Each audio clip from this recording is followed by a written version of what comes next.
നമസ്കാരം. ഡെമോക്രസിയുടെ സമയമാണ്. ആദ്യം പ്രധാന തല്ലിക്കെട്ടുകൾ.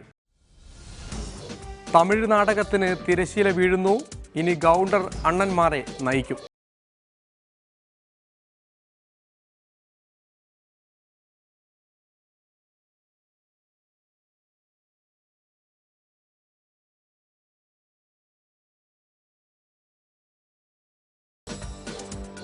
VS വീണ്ടും വടക്കോട്ടിറങ്ങി. ഇത്തവണ പോയത് ജിഷ്ണു പ്രണോയുടെ വീട്ടിലേക്ക്.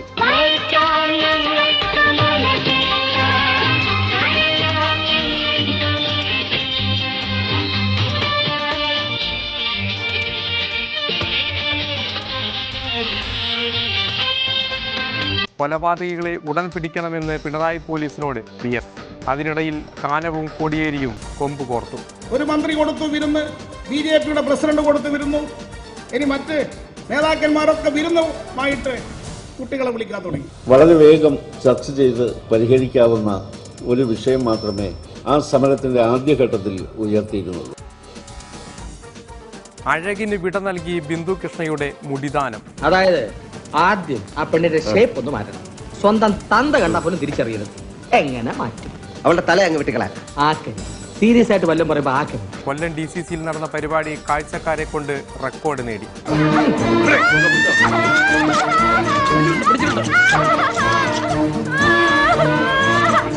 അയ്യോ എന്റെ തലമുടി, അയ്യോ ഇത് നീളം വളരെ കുറഞ്ഞു പോയി. എന്നെ കൊണ്ടൊന്നും പറയിക്കണ്ട. മാളിക മുകളിലേറിയ ലിബർട്ടി ബഷീറിന്റെ തോളിൽ മാറാപ്പ് കയറി. ലിബർട്ടി മൂവീസ് ഓൾറെഡി കല്യാണ മണ്ഡപ തന്നെയാണ്. ഈ ജീവിതം ഒരു പാരാവാരം, എന്തെന്ത ഭാരം. പുലിയായി നടന്ന തന്നെ ഒരു പൂച്ചയും മൈൻഡ് ചെയ്യുന്നില്ലെന്നും ബഷീർ. ഇവിടുത്തെ മുഖ്യമന്ത്രി തലശ്ശേരിക്കാരനാണ്. ഈ പാർട്ടി സെക്രട്ടറി കോടിയേരി തലശ്ശേരിക്കാരനാണ്. ഇവിടുത്തെ MLA ഉണ്ട്. ഇതൊന്നും ഇടപെടുന്നില്ലല്ലോ. തമിഴ്നാട്ടിന്റെ കാര്യത്തിൽ ഒരു തീരുമാനമായി. ശശികല പോയപ്പോൾ എടപ്പാടി പളനിസ്വാമി തമിഴ്നാട് മുഖ്യമന്ത്രിയാകും. പനീർശെൽവം മണമില്ലാത്ത പനിനീരായി മാറി. അങ്ങനെ വരികയായി പളനിസ്വാമി ഗൗണ്ടർ. ഇന്നാദ്യം അതാവട്ടെ.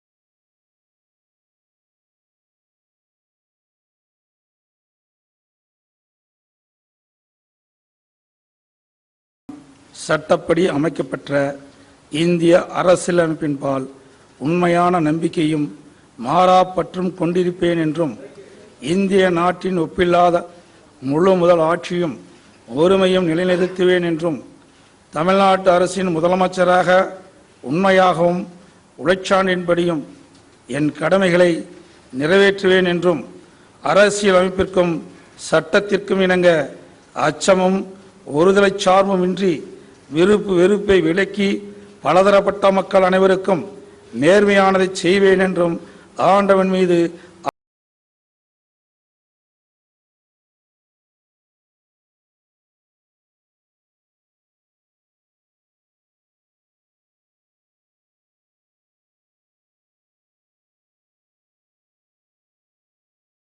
ഇങ്ങോട്ടാണ് കോഴിക്കോട്ടേക്ക്. അങ്ങനെ VS പതിവ് പരിപാടി നടത്തി.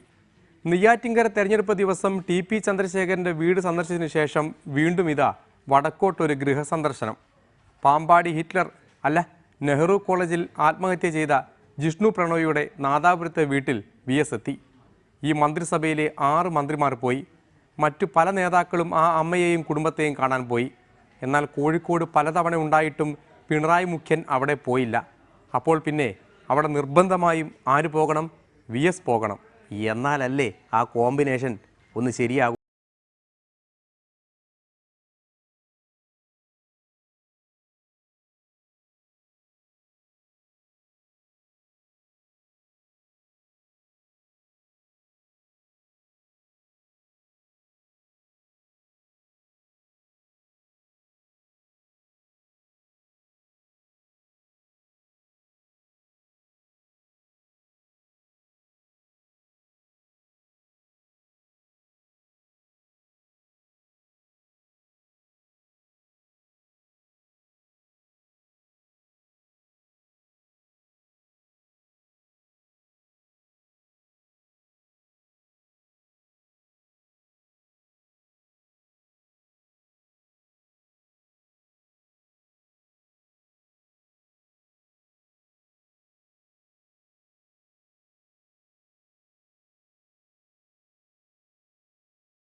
വിഷ്ണുവിന്റെ പെറ്റ തള്ളയും തന്തയും എന്നോട് പറഞ്ഞത്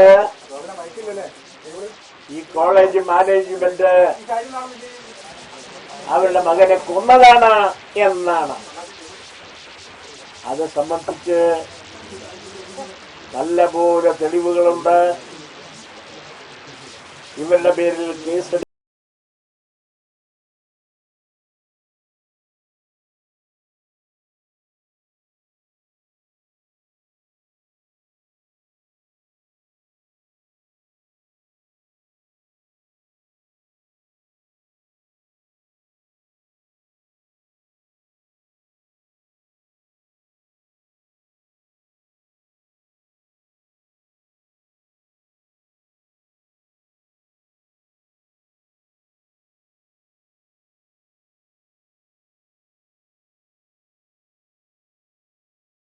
യുവമോർച്ച നേതാവ് കഴിഞ്ഞ ദിവസം ആരോപിച്ചതുപോലെ മന്ത്രി AK ബാലന് ഈ ആത്മഹത്യയിൽ പങ്കുള്ളത് കൊണ്ടാണോ മുഖ്യമന്ത്രി പിണറായിയും ആ വീട്ടിൽ പോകാത്തത്? അല്ല, ഉറ്റ സുഹൃത്തിനെ പ്രീതിപ്പെടുത്താനേ ഇങ്ങനെയൊക്കെ ആരെങ്കിലും ചോദിച്ചാൽ അതിന് ബലം പകരാനല്ലേ VSന്റെ ഈ പോക്കും? ഇനി നമ്മൾ കടക്കുന്നത് ഇടത് പാർട്ടികളുടെ തലപ്പത്തേക്കാണ്. കോടിയേരിയും കാനവും. CPMന്റെയും CPIയുടെയും സംസ്ഥാന സെക്രട്ടറിമാർ കഴിഞ്ഞ കാലം വരെ വലിയ സ്നേഹത്തിലായിരുന്നു. എന്നാൽ ലോ അക്കാദമി സമരം കഴിഞ്ഞതിന് ശേഷം സഖാക്കന്മാർ അത്ര സുഖത്തിലല്ല. കാരണം സംസ്ഥാന സർക്കാർ മെല്ലെ ഒതുക്കി തീർക്കാൻ നോക്കിയ ആ സമരത്തെ മുന്നണിയിലെ രണ്ടാമന്മാരായ CPI വഷളാക്കി എന്നതാണല്ലോ CPMന്റെ ആരോപണം. പിന്നെ CPI മന്ത്രിയായ VS സുനിൽകുമാർ സമരപന്തലിൽ പോയി നിരാഹാരം കിടക്കുന്നവർക്ക് പരസ്യ പിന്തുണ നൽകിയതും കോടിയേരിയെ കോപിഷ്ഠനാക്കി. അതിപ്പോൾ പറഞ്ഞു തീർക്കുകയാണ് കോടിയേരി. എന്നാൽ ഉരുളയ്ക്ക് ഉപ്പേരി പോലെ കാനവും പിന്നാലെയുണ്ട്. അവസാനം SFIയും ഈ സംവാദത്തിൽ വെറുതെ ചേരും. അവിടെ മൂന്നാറിൽ പെൺപിളെ ഒരുമക്കാരെയും കൂട്ടി ഡൽഹിയിൽ പോയി. അവർക്ക് വിരുന്ന് ഡൽഹിയിൽ കൊടുത്തു, മന്ത്രിമാരുടെ വീട്ടിൽ. ഇവിടെ മന്ത്രിമാര് ഒരു മന്ത്രി കൊടുത്തു വിരുന്ന്, BJPയുടെ പ്രസിഡന്റ് കൊടുത്തു വിരുന്നു. ഇനി മറ്റ് നേതാക്കന്മാരൊക്കെ വിരുന്നുമായിട്ട് കുട്ടികളെ വിളിക്കാൻ തുടങ്ങി. വളരെ വേഗം ചർച്ച ചെയ്ത് പരിഹരിക്കാവുന്ന ഒരു വിഷയം മാത്രമേ ആ സമരത്തിന്റെ ആദ്യഘട്ടത്തിൽ ഉയർത്തിയിരുന്നുള്ളൂ. എന്നാൽ ലോ അക്കാദമി വിദ്യാർത്ഥികളുടെ ആ സമരത്തോട് മാനേജ്മെന്റും സർക്കാരും സ്വീകരിച്ച നിലപാടുകളിലെ ധാർഷ്ട്യം കൊണ്ടാണ് കൂടുതൽ വിദ്യാർത്ഥികൾ ആ സമരവുമായി ഒത്തുചേർന്നതും അതൊരു വലിയ വിദ്യാർത്ഥി പ്രസ്ഥാനമായി മാറിയത്. തൽക്കാലം വിദ്യാർത്ഥികൾക്ക് ഇതൊക്കെ ഒരു ആവേശമായിട്ട് തോന്നും. ആ പെൺപുളെ ഒരുമയിൽപ്പെട്ട ആളുകളും ഇങ്ങനെ പല സ്ഥലത്തും ചെന്നുപെട്ടിരുന്നു. ഞാൻ കഴിഞ്ഞ ദിവസം മൂന്നാറിൽ പോയപ്പോൾ ആ പെൺപിള ഒരുമയുടെ നേതാവ് CPMന്റെ പൊതുയോഗത്തിൽ വന്നിരിക്കുന്ന കാഴ്ച എനിക്ക് കാണാൻ സാധിച്ചു എന്നതാണ് വസ്തുത. ബഹുജന സമരത്തിൽ അല്ലെങ്കിൽ യോജിച്ച പോരാട്ടത്തിൽ എന്തിനാണ് രാഷ്ട്രീയമായ വേർതിരിവ്? ജനങ്ങളുടെ പ്രശ്നങ്ങൾ ഉന്നയിക്കുമ്പോൾ അത് കൃഷിക്കാരന്റെ ആകട്ടെ, തൊഴിലാളിയുടെ ആകട്ടെ, വിദ്യാർത്ഥി സമൂഹത്തിന്റെ ആകട്ടെ, ചെറുപ്പക്കാരന്റെ ആകട്ടെ, നമ്മൾ എന്തിനാണ് ഈ രാഷ്ട്രീയമായ വേർതിരിവ്?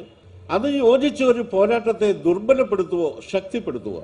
അത് നിശ്ചയമായും യോജിച്ച പോരാട്ടങ്ങളെയും സമരങ്ങളെയും ദുർബലപ്പെടുത്തുകയുള്ളൂ. താൽക്കാലികമായ പ്രതിരോധത്തിൽ പെട്ടുപോകുന്നവർ ഇങ്ങനെ പലരും പെട്ടുപോയാലും അവർ വസ്തുതകൾ തിരിച്ചറിയും.